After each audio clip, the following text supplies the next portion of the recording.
Market में बहुत सारी कंपनीज अपना आईपीओ लेकर आ रही हैं। अभी एक्मे का आईपीओ आया, स्विगी का आईपीओ आया। मार्केट में बहुत सारे लोग बात कर रहे थे कि एनटीपीसी का आईपीओ कब आएगा। सो वेट हो चुकी है ओवर और मार्केट में आ चुका है एनटीपीसी का आईपीओ। सो आज हम इस वीडियो में बात करेंगे एक एनटीपीसी के आईपीओ के बारे में। इसकी प्रॉपरली डिटेल्स देखेंगे कि कंपनी करती क्या है, इसका क्या बिजनेस मॉडल है, इसके क्या फाइनेंशियल्स हैं, इसके क्या लिस्टिंग गेन्स रहेंगे आईपीओ के। सो आज हम इस वीडियो में प्रॉपरली डिटेल में बात करेंगे कि आईपीओ कैसे वर्क करेगा, राइट। सो अगर आपने अभी तक चैनल को सब्सक्राइब नहीं किया तो आप अभी जाके चैनल को सब्सक्राइब कर सकते हैं, क्योंकि जिससे आपकी कोई भी इंपॉर्टेंट वीडियो मिस ना हो। और आप शेयर भी कर सकते हैं, अगर आपको ये वीडियो अच्छी लगे तो आप प्लीज वीडियो को शेयर भी करना। सो स्टार्ट करते हैं। सबसे पहले हम इस कंपनी का बिजनेस मॉडल देखेंगे, क्योंकि आप बिजनेस मॉडल से ही चेक कर पाओगे, डिसाइड कर पाओगे कि आपको ये आईपीओ अप्लाई करना चाहिए या अवॉइड करना चाहिए। सो स्टार्ट करते हैं। सबसे पहले कंपनी की बिजनेस मॉडल देखते हैं कि बिजनेस मॉडल कंपनी का क्या है, राइट।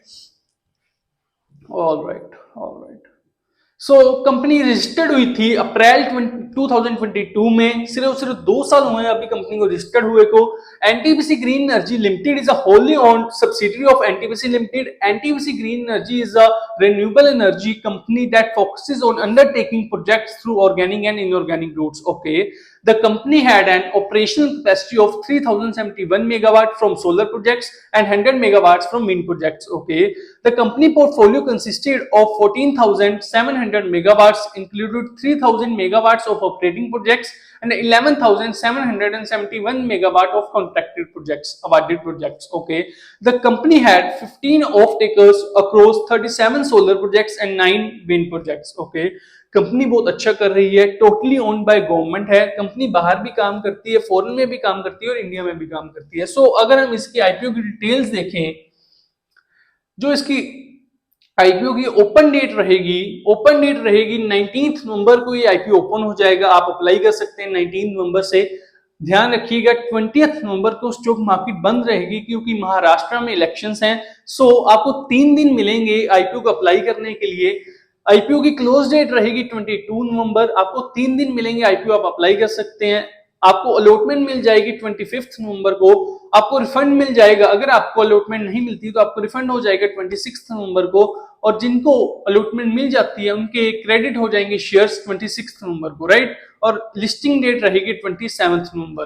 अगर हम इसकी फेस वैल्यू के बारे में बात करें आईपीओ की, तो फेस वैल्यू रहेगी 10 rupees per share. Price band के बारे में बात करें तो 102 से लेके 108 तक इसका पर शेयर प्राइस बैंड रहेगा। अगर हम इसके लोड साइज के बारे में बात करें तो 138 का इसका लोड साइज रहेगा।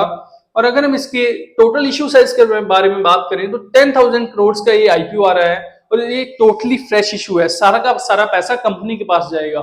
अगर हम इसके अभी तक रिटेल इन्वेस्टर्स के लिए कोई भी डिस्काउंट की डिटेल्स नहीं आई। एम्प्लॉय डिस्काउंट मिल रहा है ₹5 पर शेयर। अगर हम इसकी लिस्टिंग देखें तो बीएससी और एनएससी पर दोनों पर हो रही है। और अगर हम इसकी इन्वेस्टर कैटेगरी की बात करें तो क्यूआईबी शेयर्स के लिए 75% है, रिटेल शेयर्स के लिए 10% है और एचएनआई के लिए 15% है। अगर हम इसके रिटेल की बात करें तो एक लोट 138 शेयर्स का है और लगभग 15,000 अमाउंट बनेगी। अगर हम इसकी रिटेल मैक्स की बात करें तो आप 13 लोट्स बाय कर सकते हैं और जो अमाउंट बनेगी लगभग 1,93,752। अगर हम इसके स्मॉल एचएनआई की बात करें तो आप 14 लोट बाय कर सकते हैं, 2 लाख की अमाउंट बनेगी नियर अबाउट।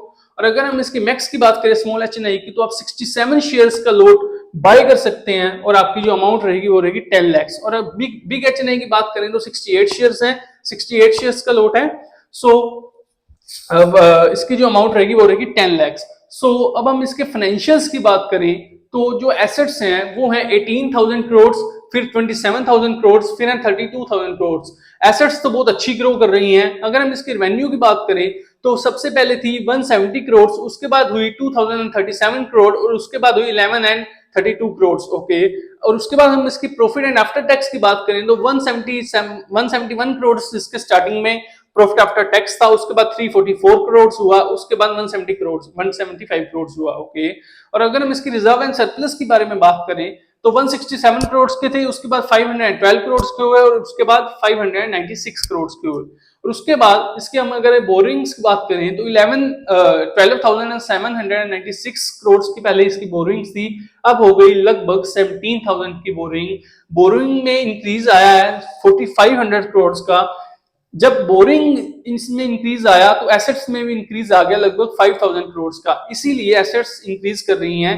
जब यहाँ पर 4500 करोड़ की इसमें बोरिंग इंक्रीज करी है और 500 इसमें ऑर्गेनिकली एसेट्स ग्रो की हैं। और अगर हम इसकी आरओई की बात करें तो आरओई है 7.39%, दिस इज ओके। अगर हम इसकी डेट इक्विटी के बारे में बात करें तो 1.91, थोड़ी सी हाई है।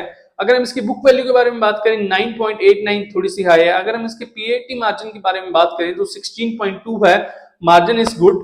सो अब आपने इस आईपीओ की सारी डिटेल्स देखी, अब आपने बहुत सारी रील्स देखी होंगी शेयर होल्डर कोटा के बारे में। अगर आपको रेंटल लोट में चाहिए तो आपको शेयर होल्डर कोटा के बारे में आपने बहुत सारी रील्स देखी होंगी कि आपने एक शेयर एनटीपीसी का बाय करना है और आपको शेयर होल्डर कोटा में गारंटीड लॉट में मिल जाएगा। बट उसके बारे में भी थोड़ा सा, उसमें भी थोड़ी सी लैक है चीज में, उसमें भी थोड़ी सी लैक है नॉलेज में। सो अब हम उसमें उसके बारे में बात करेंगे कि वो उसकी प्रॉपर नॉलेज क्या है।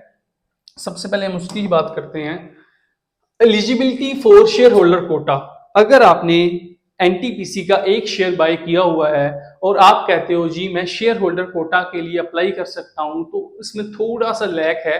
अगर आप 11th नवंबर के बाद 11th नवंबर को या 11th नवंबर के बाद अप्लाई करते हो शेयर के लिए, एनटीपीसी के शेयर आप अगर बाय करते हो तो आप एलिजिबल नहीं हो शेयर होल्डर कोटा के लिए। अगर आपने परचेज किया हुआ है शेयर 11th नवंबर को आपने अगर परचेज किया है या 11th नवंबर के पहले किया है तो आप एलिजिबल हो शेयर होल्डर कोटा के लिए।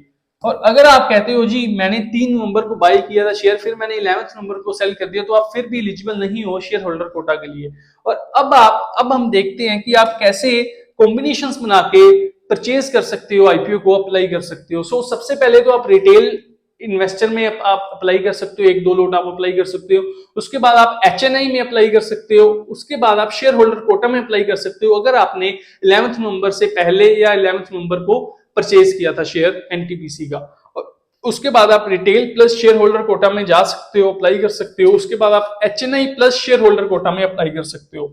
उसके बाद हम बात करते हैं कि कैसे, अब आप देखो, अब आपने सारा कुछ देख लिया, कंपनी की डिटेल्स देखी, राइट, आईपीओ की डिटेल्स देखी कि आईपीओ कितने का है, प्रॉपरली हमने डिटेल्स को गो थ्रू किया। अब आप कहते हो जी ओवर सब्सक्राइब कितना होगा और लिस्टिंग गेन कितने मिलेंगे। देखो 10,000 करोड़ का ये आईपीओ है। ओवर सब्सक्राइब मेरे हिसाब से 2 to 3 टाइम्स होना चाहिए, क्योंकि मार्केट भी काफी टूट रही है, मार्केट भी काफी डाउन है।